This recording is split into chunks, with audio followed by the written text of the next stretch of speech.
Hello, good morning. Happy Friday. It is April 5th, and I am back with another episode on Kelly's Coffee and Crime Chat. I am now trying to find another platform because Spotify took away our ability to record in the app.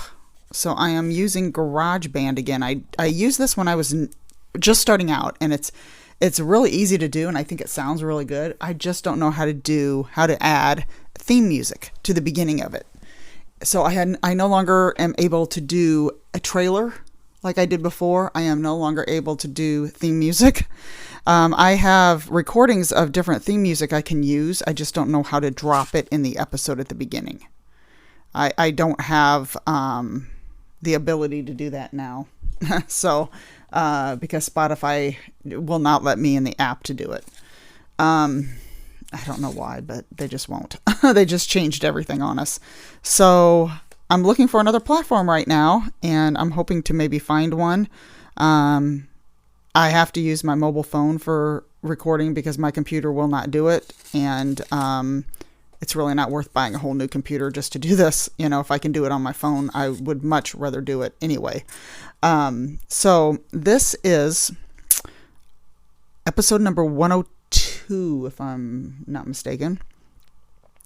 And this is a story I remember happening, and then I completely forgot about it. Matter of fact, I know people who had to go in and give their DNA or samples or something on this back when it happened.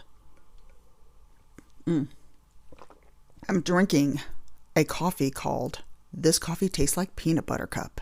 Yes, it is the Java Mama Underground Collection. It is so good. So, I am going to go ahead and start this. This story is of a U.S. Marine named Kyle Harrell. There is a Facebook page called Justice for Kyle Harrell, and I do recommend going on there and checking out this beautiful video that his daughter has on there. And I'm pretty sure maybe I don't know if his wife put this together, but Kyle Harrell had a 2-year-old little girl when he died. And this video shows her growing up, standing by his grave through the years. It is a beautiful video. My sources are wickedlocal.com and pjstar.com. Luciano's article, A Mother's Search for Justice. And this article was written probably about 10 years ago. His mother, who is really fighting this. Okay. Kyle Harrell was 27 years old. He was a U.S. Marine. I'm going to go back here. Let me see. My notes are all over the place. Okay, he was raised by his mother. His father died when he was a child, and it was on his 3rd birthday that his father had a heart attack. So his mother raised him, and her companion named Bob Johnson, they raised him, and then in 1993, he graduated Metamora High School. He married his high school sweetheart, Anita, and then they had their little girl, Kylie, in 1998. While he was in the service, he learned a skill with heating and air conditioning. And he started Patriot Heating 2 years later. I think it was 2 years after, I don't know if it was 2 years after he got out of the service or 2 years after he got married. But he started Patriot Heating and Cooling with a man named John Conway. I had the age here. John Conway was 41. On May 2nd of 2000, at 8:30 p.m.,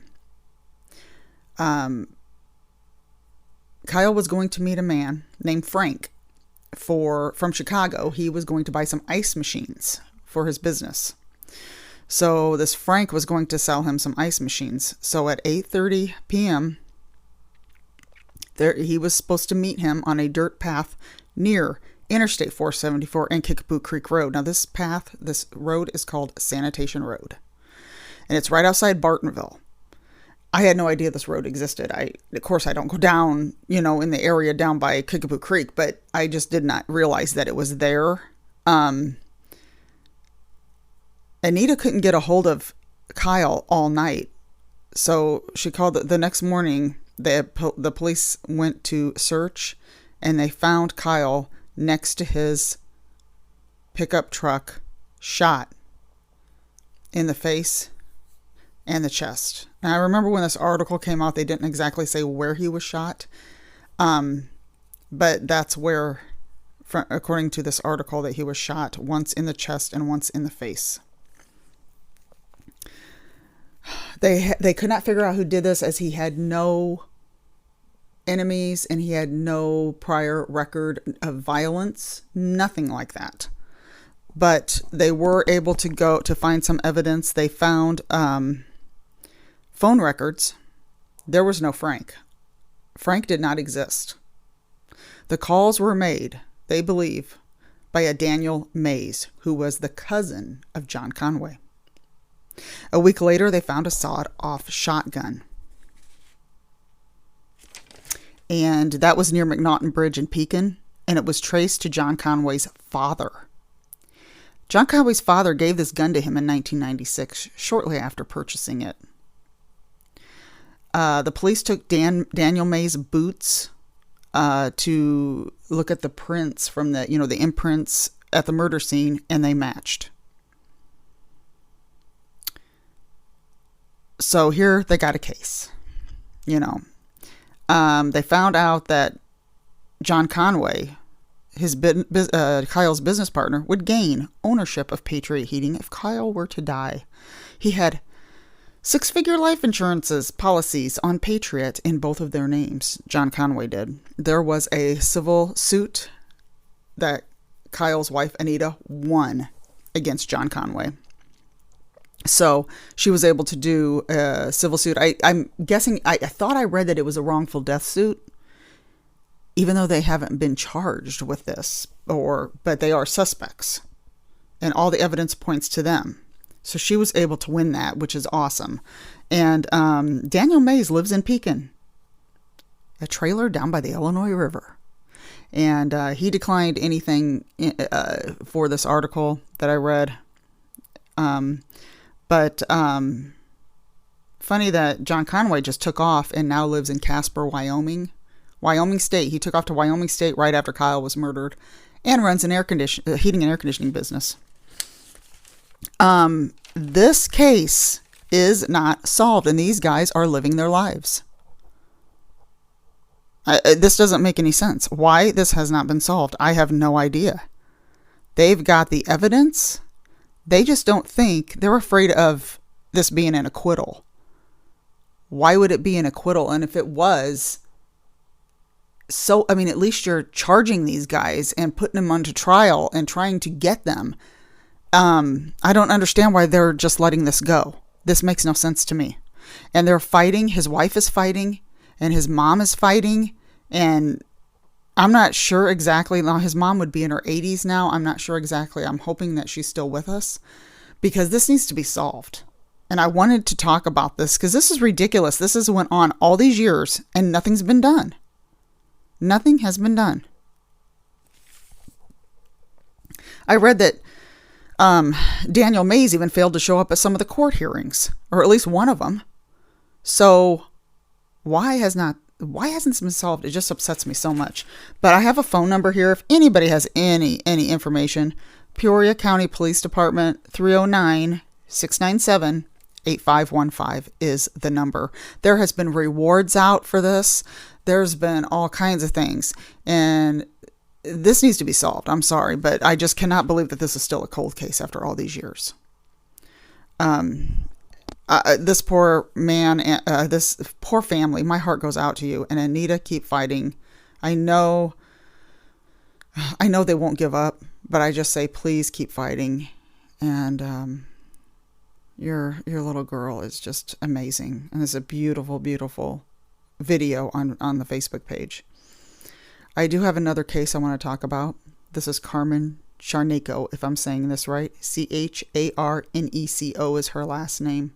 My sources are isp.illinois.gov and coldcaseworld.com. Now, Carmen lived in Elgin, Illinois. July 24th of 1983. She was 18 years old. She was found in her car on the side of eastbound Northwest Tollway. She was pregnant with her son, and she was strangled. So her son had died also. She was a high school graduate and had broke it off with her son's father, Edwin Rodriguez. He was abusive toward Carmen. He assaulted her, and she was doing her best to make a good life for her son, so she was trying to get out of that relationship. He had been paroled, so he was a felon, and he just disappeared into without a trace after she was murdered. That night, the night before she was murdered, she was visiting a friend, and she left around midnight to go home. And police think that she stopped on her way home and then she was killed. Strangulation is very personal. That's a very, you are right up front with them when they're dying. That is a very personal murder. I mean, she didn't have anybody after her except the father of her child. And in 1997, they found that he was seen in New York at a homeless shelter, but they were too late in getting there. He was also seen in Chicago at some point, and he is known to change his appearances, shaves his head. He even dresses as a transvestite so that people will not recognize him. He's Puerto Rican, 5'3" to 5'5" inches tall, weighs 132 to 150 pounds, black hair and brown eyes. And I also found a photo online and some information that he is vice president of a bank in Toronto, Ontario, Canada. I don't know how true this is. This was on a website. I don't know. I'll have some photos in my photo dump on Instagram and Facebook, so you can see them there. This case was in 1983, and it still isn't solved. This is so sad. Both of these cases are the saddest. I don't understand it. I really don't. They're still not bringing these people to justice. So if anybody has any information, I didn't get a number. I know there was like a $5,000 reward on Carmen's case a while ago, and it's Elgin, Illinois. I did not find a phone number to call. I'm sure you can Google, look it up, Elgin, Illinois police, or any other police in that area. I'm sure if you have any tips at all, I think that these should be on America's Most Wanted. This one especially should be on America's Most Wanted. I think, I shouldn't say America's Most Wanted because, he was paroled and he took off. So I guess he could be brought back in. I'm not sure how that works. But neither of these people have been charged in either of these cases. So that's why it's hard. I guess they couldn't be on America's Most Wanted. I guess I was thinking they could, but like an Unsolved Mysteries would also be good for these, because these cold cases really need to be solved. And I was going to at one time do my podcast just on cold cases, but there's so many other cases that need to be told. But cold cases to me are very important because there's somebody out there living their lives when somebody else is not able to anymore. So that's why I wanted to talk about these cases. And I hope I can still keep going with this podcast, because with Spotify changing things, I'm still going to try to keep this up, because I think that stories need to be told in this area. Stories that aren't well known need to be told.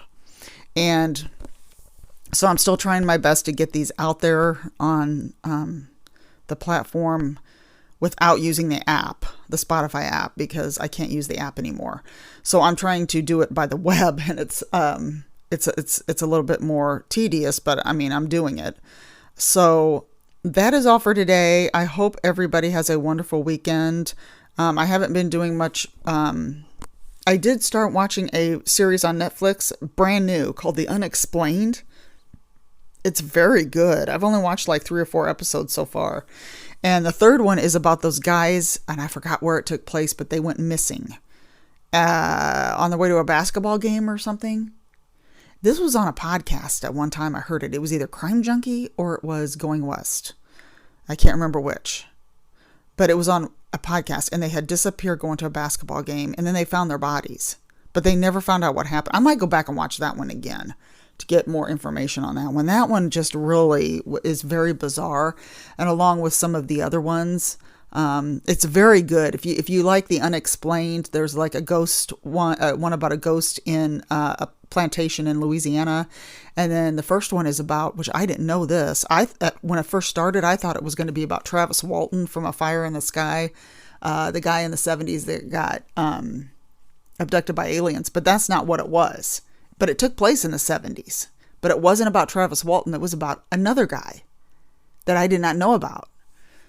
So it's a pretty good series. So check that out. I think it's brand new, and I don't know how many episodes are up yet.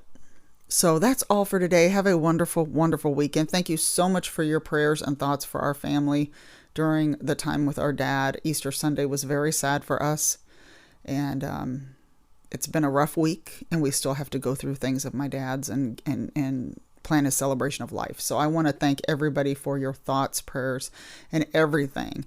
And we're really healing over this. So I want to thank everybody for your support. And have a wonderful weekend, everybody. The first week of April we are in. So have a wonderful week and weekend, and stay safe. And I will see you next time.